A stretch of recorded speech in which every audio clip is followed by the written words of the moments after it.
देखिए, चाइना का जो बयान है आतंक के मुद्दे को लेके, मेरे ख्याल से एक अच्छा स्टेप है। चाइना को शायद अब सद्बुद्धि आ रही है कि उसके हित में भी यह है कि भारत के साथ अपने रिश्तों को सुधारे। ये तो बिल्कुल बहुत अच्छा है। ये चीनी में ऐसे बोला था इंडिया में के लिए, क्योंकि आजकल के हिंदुस्तान में सब कुछ सारी दुनिया मालूम हो गया, इंडिया में तो बिल्कुल विक्टिम ऑफ टेररिज्म है। देखिए, चाइना का जो बयान है आतंक के मुद्दे को लेके, मेरे ख्याल से एक अच्छा स्टेप है। मिनिस्टर जयशंकर ने जो वांग यी से बात करी, फॉरेन मिनिस्टर चाइना के, तो चाइना को पर हम चाहते हैं कि और ज़्यादा कदम उठाए। केवल बात करने से बात नहीं बनती है, बात के आगे अमल होना चाहिए। चाइना को पाकिस्तान पे प्रेशर डालना चाहिए। चाइना को आतंक के सपोर्ट में दुनिया में खड़ा नहीं होना चाहिए जब वो यूएन के रेजोल्यूशंस को ब्लॉक करता है जो इंडिया मूव करती है। बट ये एक अच्छा कदम है। सर, अंतर्राष्ट्रीय तटरक्षी संबंध है भारत और चाइना के, इस तरह के जब बयान सामने आता है कुछ असर पड़ेगा सर इस संबंधों पर? मेरे विचार से हाँ, कुछ असर पड़ेगा, क्योंकि इस समय दुनिया के जो माहौल है उसमें सारे देश अपने इंटरेस्ट को एक नए नज़र से देख रहे हैं, क्योंकि अमेरिका टैरिफ पे टैरिफ लगाया जा रहा है और धमकियाँ दिए जा रहा है। ब्रिक्स को धमकी दिए जा रहा है, 100% लगा दूंगा, 10% लगा दूंगा, हर देशों से अलग वैसे ही चल रहा है।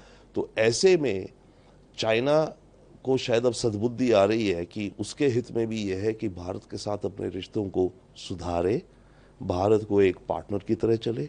हम ये नहीं कहते कि चाइना हमारा दोस्त हो या भाई भाई हो जाए हिंदी चीनी, बट हाँ, चाइना को भारत के साथ अपने रिश्ते एक वर्किंग रिलेशनशिप बनाने पड़ेंगे, और शायद वो अब उस तरफ जाने की कदम उठा रहा है। देखिए, जो SCO बना था, इसका फाउंडिंग मुद्दा ही ये था कि इस रीजन की कंट्रीज में रेडिकलिज्म नहीं हो, इन देशों की टेरिटरी की सॉवरेनिटी बनी रहे।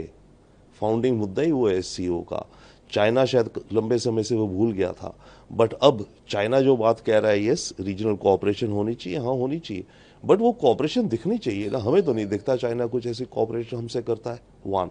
सेकेंडली, ये TRF का मुद्दा है। अभी अमेरिका ने भी बैन कर दिया TRF को। ठीक है, आप TRF को बैन करते हैं, उनके आप आतंकियों को चाहे पकड़ लोगे या कुछ भी कर लोगे, पर जो स्टेट सिस्टम है जो इस पूरे आतंक को प्रमोट करता है, उसका क्या हो रहा है, वन। एंड सेकेंडली, आपने आज TRF को बैन करा है, कल TRF का नाम बदल के वो PRF कर देंगे, SRF कर देंगे, SRA कर देंगे। तो नामों को करने से कुछ नहीं है, नाम कि ये डेजिग्नेशन हो गई इस ऑर्गेनाइजेशन का या जो भी को आतंकी ग्रुप का।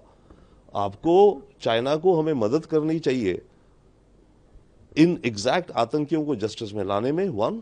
एंड सेकेंडली, पाकिस्तान का जो सरकारी सपोर्ट है, मिलिट्री इंटेलिजेंस सपोर्ट है आतंकी संगठनों को, आतंकियों को, वो रुकना चाहिए। ये तो बिल्कुल बहुत अच्छा है। ये चीनी में ऐसे बोला था इंडिया में के लिए, क्योंकि आजकल के हिंदुस्तान में सब कुछ सारी दुनिया मालूम हो गया, इंडिया में तो बिल्कुल विक्टिम ऑफ टेररिज्म है।